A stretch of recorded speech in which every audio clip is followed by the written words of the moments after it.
แก้วเนาะไอ้แก้วเป็นซอยมานะ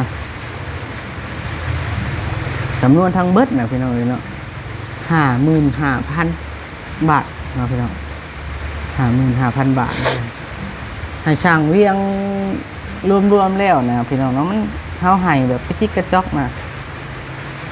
แบบบ้านกระจิกกระจอกดอกพี่น้องเนาะบางเทื่อเขาไม่ได้ถ่ายคลิปนะความหมายนะไม่มีเวลาถ่ายคลิปเลยพี่น้องเลยอยู่โรงหมอเนาะให้บอบอสน่ะ10,000บอกเลยให้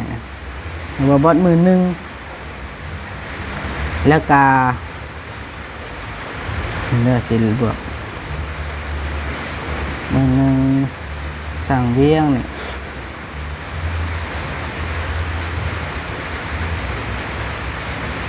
14,12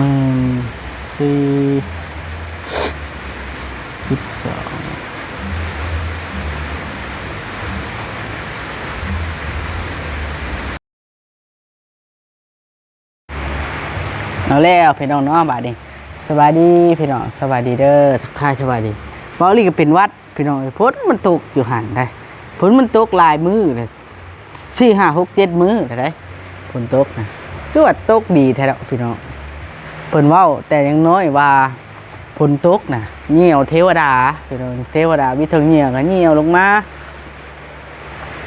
หลังคือเหี่ยวบ่สุดจักเทื่อออกจากบ้านก็บ่ได้ฝนตกแห้งพี่น้องเลยเนาะออกจากบ้านบ่ได้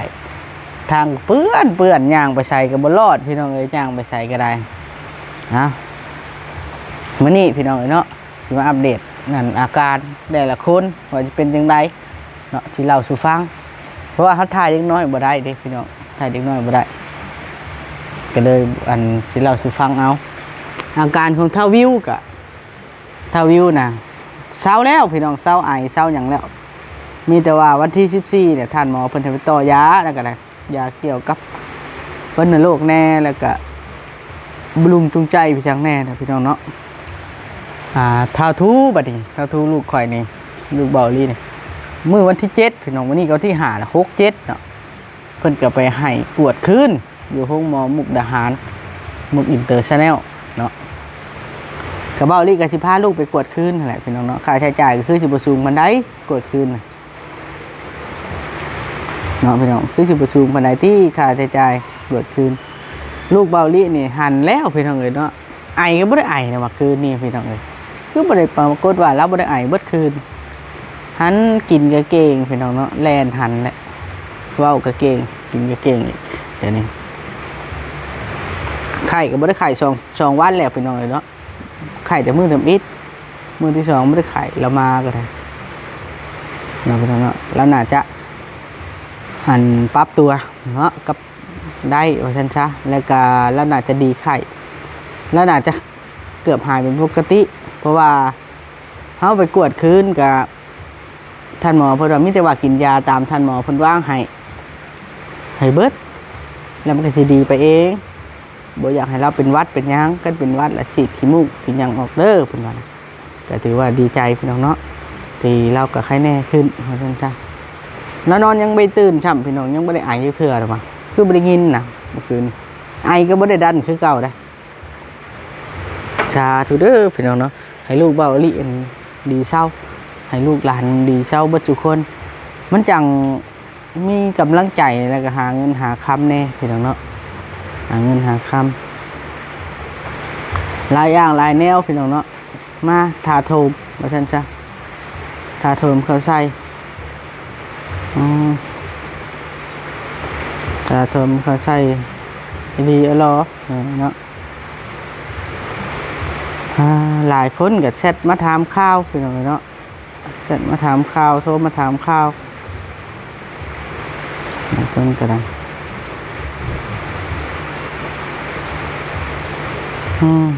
ก็ดีใจอยู่ได้พี่น้องเอ้ยเนาะสำนั่นก็ได้ดีใจแล้วเพราะฉะนั้นซะถึงว่าที่เป็นจังใดก็เฮาเฮ็ดให้ดีที่สุดก็พอแล้วเนาะพี่น้องใช้แม่ทาทูไปใช้พี่น้องเนาะพี่น้องไปถิ่มขยะได้นะถิ่มแล้วก็ป้าไว้หันบอกว่าไปถิ่มขยะให้พ่อแน่เลยเอาไว้ฮะมันกระป๋องเบียร์นะพี่น้องเนาะ กินเมื่อวานนี่ลองกินเมื่อวานนี่เลยบริญัติใส่นะกินแล้วเพิ่นก็ทึกทิพย์คือแล้วเพิ่นกินนั่นกับป้าไว้ครับบ่มีถังเลยแต่เขามีถังกับป้าตัวทิพย์ดอกเพิ่งเอาฝนตกเพื่อนเบาลีมีห้างแล้วก็ให้มันไหลลงในห้างดินอันนี้ค้ำไว้เลยพี่น้องมันหักอะไรค้ำไว้แล้วพอค้ำมันก็ไหลอยู่ลงมานี่เนี่ยอันนี้มันก็ไหลลงทางนี่ก็วัดได้พี่น้องตรงขามกับเพื่อนเบาลีทางกับเพื่อนพี่น้องผู้ใดจะมาซื้อเด้เรื่องของในห้างก็เริ่มลอยรอไปแล้วไม่ได้ไปซื้อต่อเด้พี่น้องมันคำกับแก้วก็ลอยรอไปนะพี่น้องเนาะมันคำกับแก้วก็ลอยรอไปนะ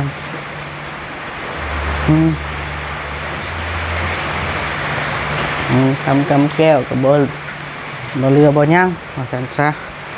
นะพี่น้องสาวน้ำมานั่งน้ำสวัสดีสาวน้ำสวัสดีไรล่ะเจ้าเป็นหน้าดำแห้งแค่ยังได้ทาแป้งบ่ตื่นมาอย่างแล้วมันได้ลูกเจ้าคืนนี้อายอยู่บ่อายจะเทื่อล่ะบ่อายจะเถื่อโอ้นอนรับปิ่งเชยตื่นช่วยผมบ่แม่นอนตื่นสวยพร้อมพอเฮาเอายาให้กินตามเวลาเด้แม่นพี่น้องต้องเอายาให้กินตามเวลาตามเข่งคัดเฮาบ่คักบ่แน่ตัวใดเฮาไปถามท่านหมออยู่ฝั่งลาวยานะพี่น้องเฮาเอามาแล้วนะไม่ว่าสมมุติว่าเฮาลืมเนาะบางทีมันชุลมุนเวลาเพิ่นอธิบายนะเฮากลับมาแล้วเฮาลืมกินจังได๋เนาะกินจังได๋เนาะกินขนาดใดเพิ่นเขียนไว้อยู่บางเทื่อเฮาก็บ่อ่านออกเด้บ่นี่ก็เลยตัดสินใจไปกวดคืนแล้วก็ถามท่านหมอเพิ่นก็อธิบายให้ฟังว่าต้องกินตัวนี้ตามเวลานั้นนี่แล้วก็วางวิตามินมาให้กินวิตามินพร้อมเนาะแม่นจะเป็นหยังนี่เป็นหวัดโควิดบ่เป็นหวัดได้ข่อยนะเบาหลีชีมาเล่าเรื่องค่าใช้จ่ายในส่วนของเบาหลีเป็นคนคุมงบประมาณพี่น้องเนาะเขาว่าคุมงบประมาณนี่งบประมาณที่เอื้อยจูลี่กับแม่ของวลีเพิ่นซอยนี่พี่น้องเนาะกับเอื้อยแก้วเนาะเอื้อยแก้วเพิ่นซอยมานะจำนวนทั้งเบิดนะพี่น้องเนาะ55,000 บาทเนาะพี่น้อง55,000 บาทให้ช่างเวียงรวมแล้วนะพี่น้องเนาะมันเฮาให้แบบกระติกกระจอกนะแบบบ่แม่นกระติกกระจอกดอกพี่น้องเนาะบางเทื่อเฮาบ่ได้ถ่ายคลิปนะความหมายน่ะไม่มีเวลาถ่ายคลิปเลยพี่น้องอยู่โรงหมอเนาะให้ว่าบอสน่ะมื้อนึงบ่ได้ให้ว่าบอสมื้อนึงแล้วก็เนื้อสิบวกมันสั่งเวียงนี่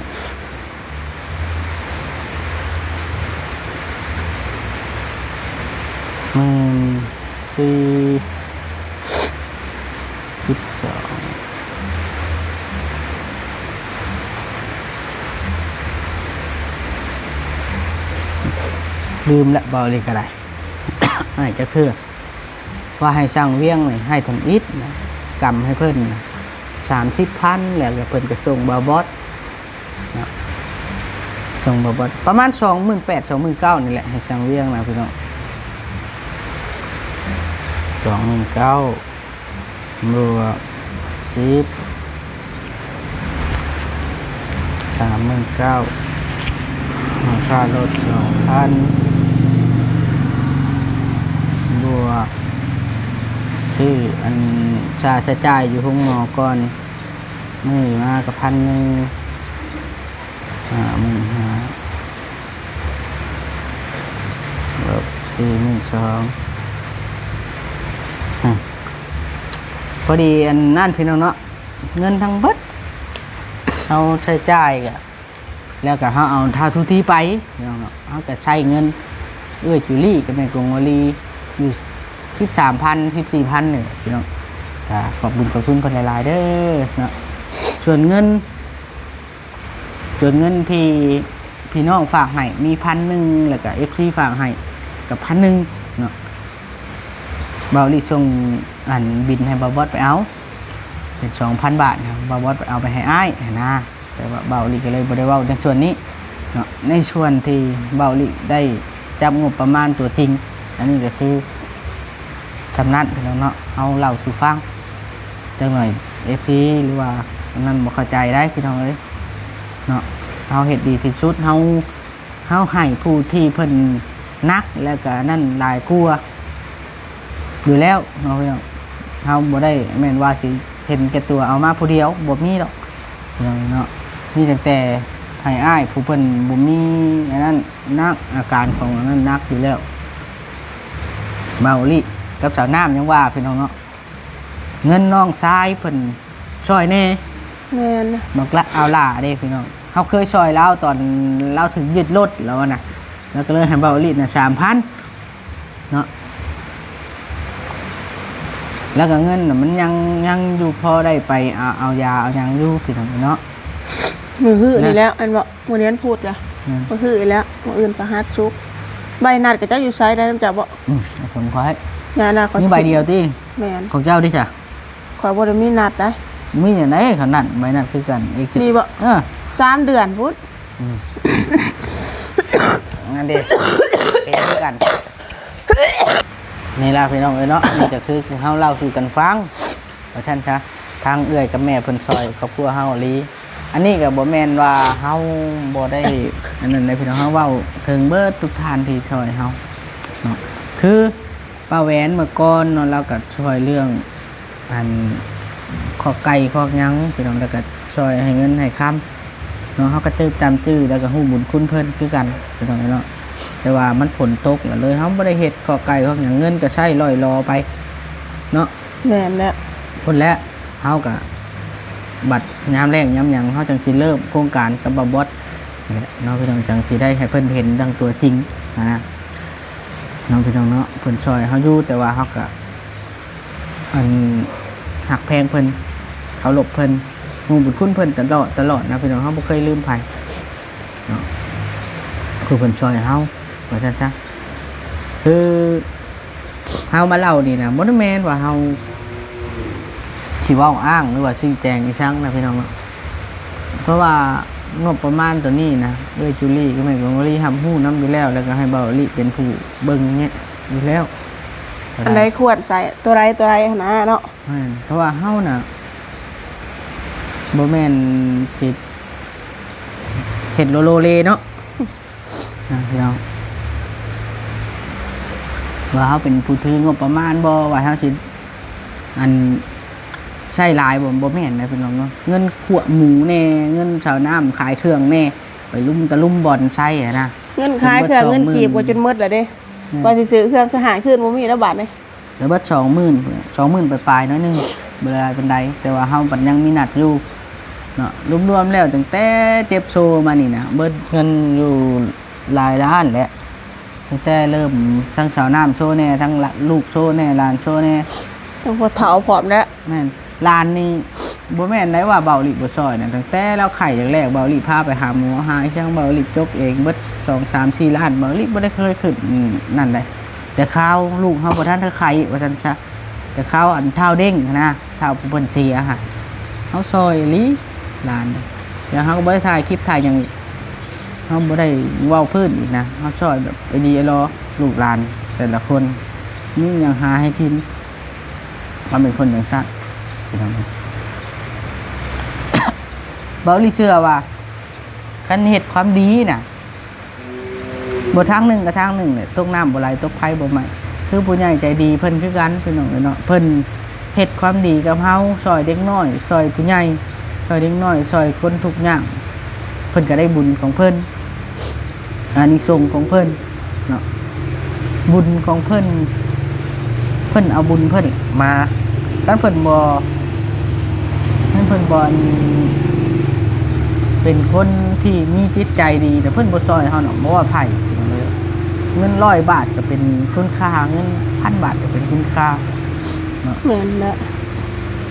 คือเฮาคือกันแน่สมมุติว่าใจเฮาเนี่ยอยากซอยผู้นั้นเด้ก็ซอยเขาน่ะบ่อยากซอยสิเฮ็ดดีฉะนั้นก็บ่ซอยได้คันใจบ่อยากซอยจังซี่นะ มันก็ต้องมีบุญรวมกันแหละจังใดมาพบพอกันมาซั่นซะ คือเฮาบ่มีเงินบ่มีคำหลายพี่น้องพอได้ตั้งแต่ซื้อเพอสู้อันคนเล่ร่อนกินนั่นได้อยู่บ่หลีนะบ่หลีก็เฮ็ดดูอยู่แบบนั้นน่ะซื้อนั่นซื้อนี่ซื้อคนเล่ร่อนกินได้อยู่แบบนั้นเนาะพี่น้องที่ว่าให้ช่วยลายก็หันก็ยากแล้ว ซอยสำกำลังเฮาแล้วสิซอยจนเฮาบ่มีมันก็เป็นไปบ่ได้ซอยสำเฮาซอยได้อีหยังก็ได้แล้วก็ซอยแล้วสบายใจเฮาก็ซอยเฮ็ดแล้วสบายใจได้จังเฮ็ดพี่น้องแปลว่าเฮาซอยไปแล้วเฮาแบบโอ้ดีใจเด้สบายใจเด้อันแหละคือบุญแหละถ้าว่าซอยไปแล้วหายวืดใจหายใจอันนั้นน่ะบ่ได้บุญนะ ใจให้ใจหึมติ แม่นต้องซอยด้วยความเต็มใจถ้าเฮาเต็มใจซอยบ่ว่าสิน้อยหรือหลายก็ต้องได้รับ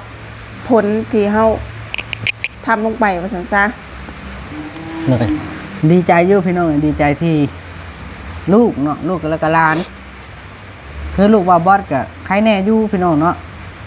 ผู้น้อยนะแต่ว่าเราก็ยังเป็นวัดเป็นอย่างอยู่เป็นวัดไข่น่าจะไข่ธรรมดาเป็นวัดเรื่องไอก็ลดลงแล้วจังน้อยพี่น้องเลยเนาะกินยาตามเวลาหมอบอกเพราะว่าลงหลายเติบพุ่นแล้วน้องถูนะเพราะว่าอาการเนี่ยเท้าวิวน่ะสินักกว่ามูแหละต่อมากับน้องเดียเนาะแม่นต่อมากับเท้าวิวน่ะนักกว่ามูน้องเดียก็นักเติบแล้วก็เท้าทูน่ะบ่ได้ฮอดปอดเด้พี่น้องก็เลยแบบว่าเราไอก็สิลดลงว่าคืนนี้บ่ได้ไอบ่ปกติ 3-4 คนเพิ่นสิอยู่นํกันตลอดเนาะดินนํกันคู่มื้อพอหมอ1เป็นแล้วตามมาหมอ2หมอ3คือลูกเฮานี่เห็นเริ่มไอเฮาก็ต้องฝากเอาไปนะพอดีว่าเฮาเอาไปทันเวลาแน่คุณหมอเพิ่นก็ว่าโอ้อาม่าทันเวลาอยู่แบบว่าบ่ให้มันหนักคือถาวิวจังอาม่าจังซั่นมันยากเพิ่นว่านะมันยากแล้วพุ่นน่ะคันนักแบบนั้นคันคือไอซ้ำนี่แหละอาม่าทันน่ะเพิ่นกวดเพิ่นเช็คให้แล้วบ่มีหยังเพิ่นก็เอายาให้กินตามเชื้อไว้กันไว้ว่าซั่นซะมันก็ทันเวลา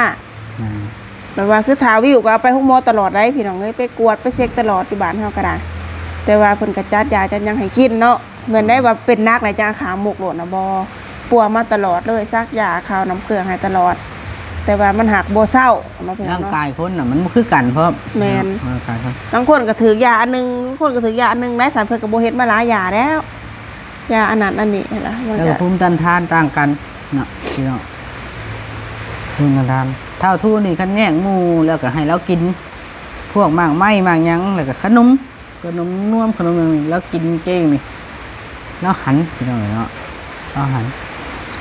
คันดูออกจากโมนะแล้วเป็นคนที่แบบว่าบ่ค่อยมีภูมิต้านทานว่าซั่นซะเพิ่นน่ะบ่ค่อยมีภูมิต้านทานปานใดดอกบ่ให้ถึกผลแม่นคันอยู่ผู้เดียวอยู่มาเหมาะแม่อยู่หลีอยู่น่ะบ่อยู่คันอยู่ไก่หมู่คันหมู่เป็นหันเป็นนี่น่ะเพิ่นอยากเป็นก่อนหมู่ว่าซั่นซะเพิ่นเป็นคนแบบคือบ่ค่อยแข็งแรงว่าซั่นซะคือเบานี่สิบ่ให้ลูกออกตากฝนเลยพี่น้องเนาะคือฝนตกวันนี้แห้งแล้วเพิ่นสิหายไว้โลดถือละอองฝนน้อยเดียวนี่จ้ามปีดปาดโดนได้หลังทูนะแบบคนแบบเป็นวัดเป็นไข่ไหวโกโมสันซะมักเป็นไหวโกโมหลังทูนะว่าเพิ่นออกมากกับบ่คือโมเด้ออกก็ออกก่อนกำหนดออกพาขอออกถอดนะโอเคบัดนี้พี่น้องเด้อจะได้กระทั่งเบาลี่จะสิได้ขอตัวก่อนเนาะแม่นไม่ได้ว่าขอบคุณกับคุณทุกท่านแหละเอาอัปเดตอาการให้เบิ่ง FC ว่าสิผู้สุขคนนั่นแหละที่ติดตามบอกให้กำลังใจตลอดได้มีกำลังใจพร้อมที่ FC มาให้กำลังใจ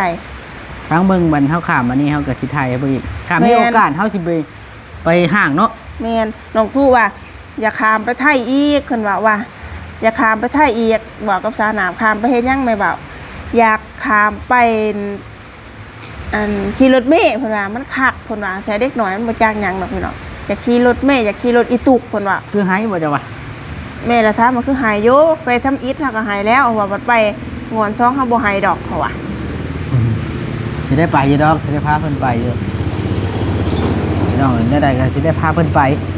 คันได้ไปวันนี้สิถ่ายให้เบิ่งเนาะสาหนามเองกันเทื่อ2ได้ไปมุกละหารน่ะ3-4 ปีไปแต่ข้าวมีหนองถูบ่รู้บ่ทันมีจ้ะว่านะข้าวนั้นพูนไปเวียกไปงวนแล้วมีแต่ไปเวียกแล้วพี่น้องไม่ได้ไปเที่ยว